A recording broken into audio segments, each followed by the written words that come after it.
now that we're actually a week into 2021, I want to reflect back on 2020 and how bad it was for the broad majority of local game stores. I mean, the ones that have a smaller business operation, things were affected. The bigger, larger retailers that have a big online presence, like Card Kingdom, TCG Player, obviously they're not going to be as affected. But this goes out to all the local game stores, the true local game stores. Now, 2020 was not good. Let's be honest. It no in-store tournaments, no Friday Night Magic, everything going kind of more in a digital direction. All the secret layers, not looking good. So 2021, will it be any better than 2020 for the local game store?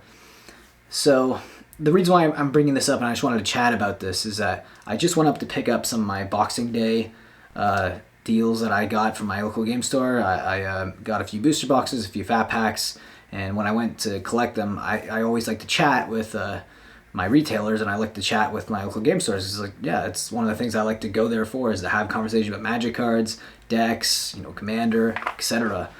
And as I was there picking my stuff up, the employee seemed, I guess, fearful, of his job in the future there. Because I talked about, so what do you guys think about local game stores in 2021? What do you think is going to happen? And he said, well, we're keeping a close eye on it, and we will have to assess in 6 months or so where we're at, and if it's doing well, and stores are able to hold tournaments and have players in, and they're able to facilitate that, then he says potentially there could be a bit of a boom. But obviously they have a lot of inventory, a lot of overhead. They have a lot of employees on their pay, so that's something they have to look onto very critically and be, aware of the consequences. But at the same time, let's play devil's advocate. So let's do pessimistic view on 2020 of local game stores, and then we'll do the positive view and what could happen. So, pessimistic view, let's start with that. So we have multiple secret layers coming out. They've already said, they've already did announcements for tons of them that are coming along with Kaldheim, and it looks like they're going to do even more throughout the year. Looks like every set's going to have a special secret layer to come along with it. Now, what's bad about secret layers, from that pessimistic perspective, is that there's a lot of reprints in there. Usually reprints, you'd only find these like modern masters, some master set, maybe a few summer sets here and there, and that was mostly used for draft. Now it's kind of just a collectible. You get those 1 or 2 copies for either your modern deck or your commander deck, and Wizards of the Coast is directly selling you those singles. Not looking good for local game stores. Now, let's go another pessimistic view for 2021. So far, the vaccine distribution has been pitiful in most countries. Here in Canada, it's been really below par, and whether or not you have to get the vaccine to even go back to a normal life, that isn't even fully discussed yet. There's debates going on about that. I do know that there's going to be some, at least a waiting period, is whether or not to see if, for the immunity to build up from the vaccine. So that's one thing. Like, will you need the vaccine to go into the stores to play? Or can you just forego the vaccine and then just wear a mask? Or can you just not wear a mask? That's another topic. So those are 2 factors right there. 3, the amount of sets that Wizards are pushing every year. At the beginning there was a bit of a boom, and then people getting those stimmy checks and they were buying a lot of sealed product. But now it's starting to slow down. A lot of people getting wallet fatigue like crazy. Stimulus checks are coming out further and farther between. Job growth is getting worse and worse. A lot of unemployment. So a lot of Magic players are kind of getting wallet fatigue, and they're not having a lot of money. And a lot of their investments in Magic cards have been going down, especially if you're a modern collector, modern player. A lot of your portfolio and a lot of your decks have been going down and down and down over the years.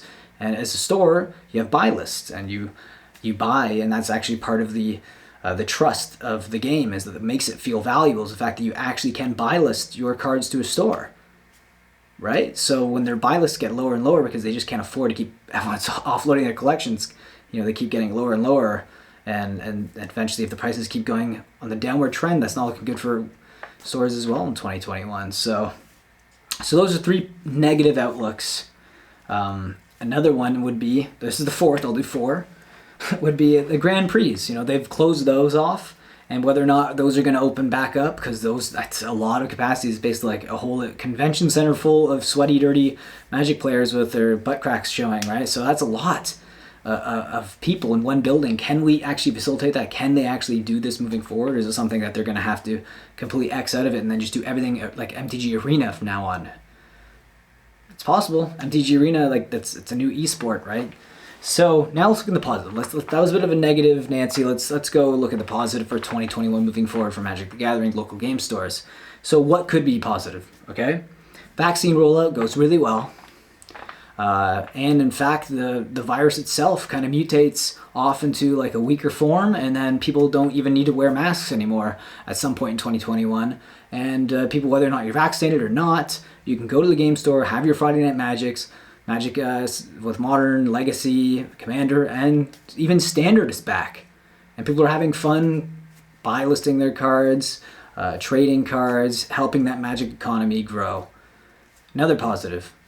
Let's say the Netflix show actually comes out in 2021. Let's say we actually finally get that first production out. We get these teasers, these spoilers. It's making people interested in Magic who aren't even Magic players. The lore is enticing to people who watch Netflix, people who like sci-fi, and that actually creates a boom for Magic and actually makes the game grow more and getting more people into local game stores to buy, whether it's online or in store, and gets people into the game. So that's number 2. Number 3 positive outlook for local game stores is the new sets sell better than anyone expected. Let's say Secret Lair actually gets people more interested in going to local game stores and seeing what other cards they can get to grow their collection. And that creates another influx of buyers to go into the stores and create a more bullish environment for local game stores in the future. So those are 3 things right there. And 4 would be things are just going completely back to normal. Just like before the pandemic, and Modern is on the rise, Legacy's on the rise, and Standard is doing better than ever. So, what are we thinking here? Are we thinking more the negative side or the positive side? What do you guys think for Magic Gathering local game stores moving forward? Are you more of a negative person, unfortunately like me, or are you erring on the side of positivity because positive vibes right now is what we need, right?